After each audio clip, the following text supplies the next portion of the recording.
Hello, Apple Advantage Economics students. We are now in week 6, so we're quickly approaching the end of the course, so just stay on top of things. I was really pleased with how everyone did on the exam and the writing assignment so far, so keep that up. Remember, you have a writing assignment due in week 7. So in this week, we're going to wrap up with the market structures with oligopoly and start to look at specifically chapter 26, but then chapter 28 with labor factors, things that influence wages, things that influence productivity.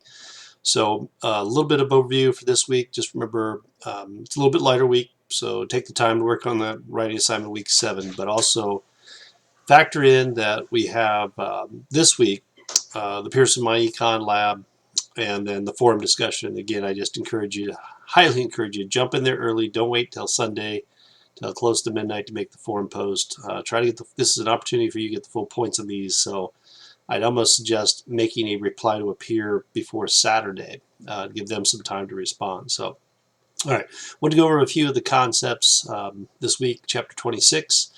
You're going to look at oligopoly. This is a little bit different tiger here because some of the rules that we used to have to apply where marginal revenue equals marginal cost, it's a little bit different now in order to maximize profits. So we're making interdependent decisions. We're looking at what our competitors do. And there are industries like telecom would be one in the United States with, you think about some of the big AT&T, T-Mobile that just bought Sprint, Verizon.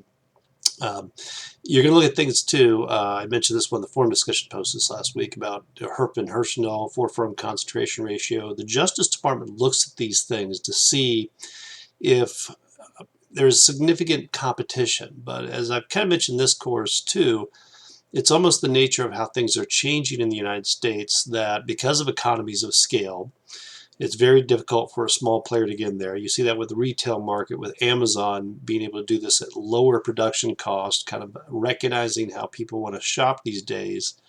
You're probably going to have fewer and fewer firms. Although we're becoming more perfectly competitive information, there's just less choices. And those that can engage in those economies of scale, lower per unit average total cost, or more likely to survive in the long run. So that's something still the government has to watch because there's that opportunity of collusion. It can act like a monopoly. In fact, I was watching something on Netflix documentary about the mafia in the 70s and 80s in New York, and I grew up around Philadelphia. But a good example that they put in there was that the mafia controlled all the concrete suppliers for all the major expansion in New York City.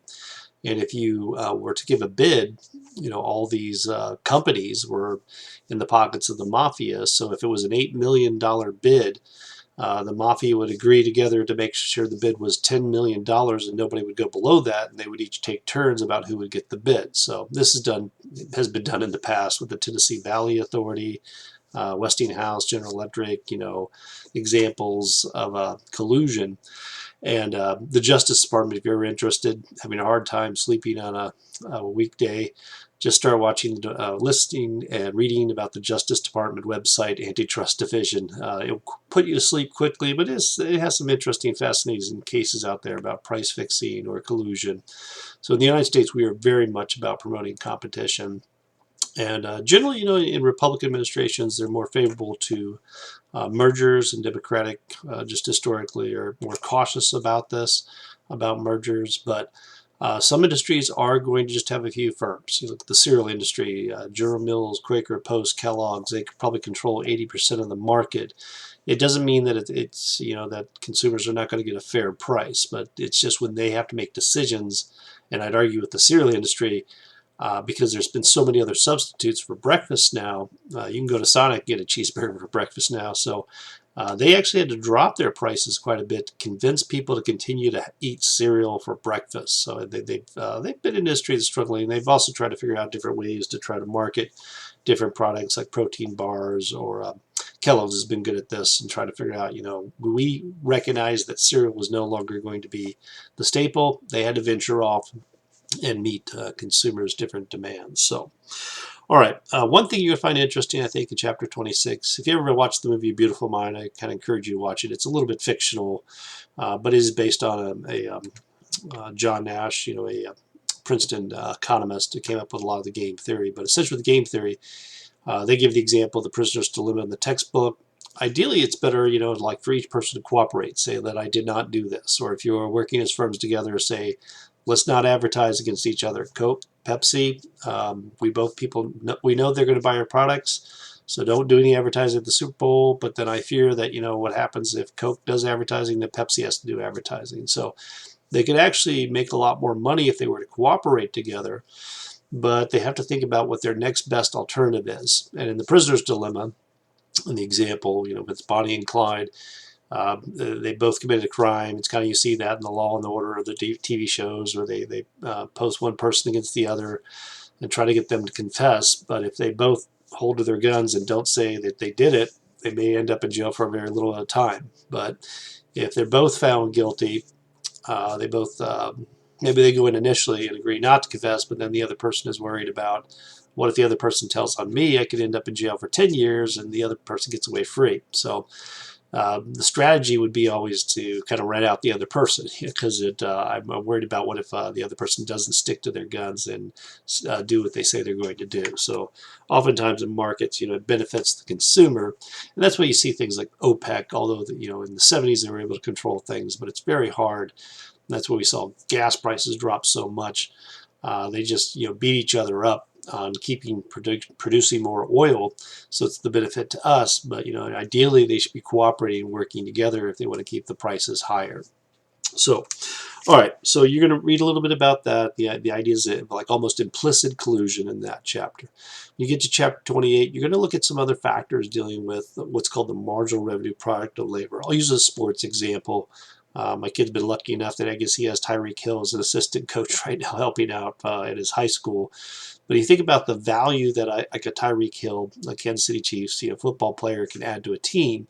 You'd say, well, how many more people can he put in the seats? What's the additional revenue he's going to generate for that team, if they win games? And how much do we pay him for this additional revenue? So as long as the marginal revenue product of the revenue that he's generating is greater than the additional cost, you've made a good decision. I think they did it with Patrick Mahomes. They gave him, they're making assumptions about his ability to continue to generate revenue. Now he could go downhill, it's a one-time thing, but you hope not. But then they're stuck with this liability, continually paying this person for years and years. And you hope that he's going to generate enough revenues to keep people in the seats and going to the games, but nothing's for certain. So, businesses, they try to attempt to figure out what is the additional productivity of adding another laborer, another capital input. What is that additional cost? I'll continue to do that up to the point that it's going to add value. And sports is just a good example, because we can see very quickly about the decisions teams have made and whether their draft picks or the players that they hire pan out and work well for them. And sometimes it's a bust. It's probably very unusual that you would have. Obviously, we have managers of work monitor us, but they're not watching every single move like millions of people are viewing people like athletes on television. So.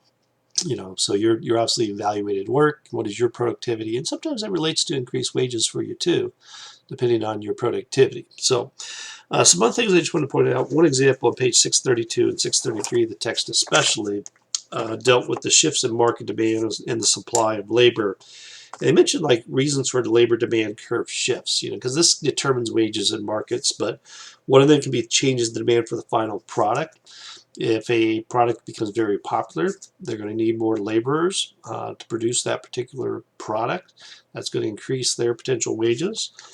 Change in labor productivity. So if someone becomes more productive, there may actually be less of a demand for that particular unit of labor, or machines can replace that productivity. I always kind of run into those Walmart robots that are cleaning the floors.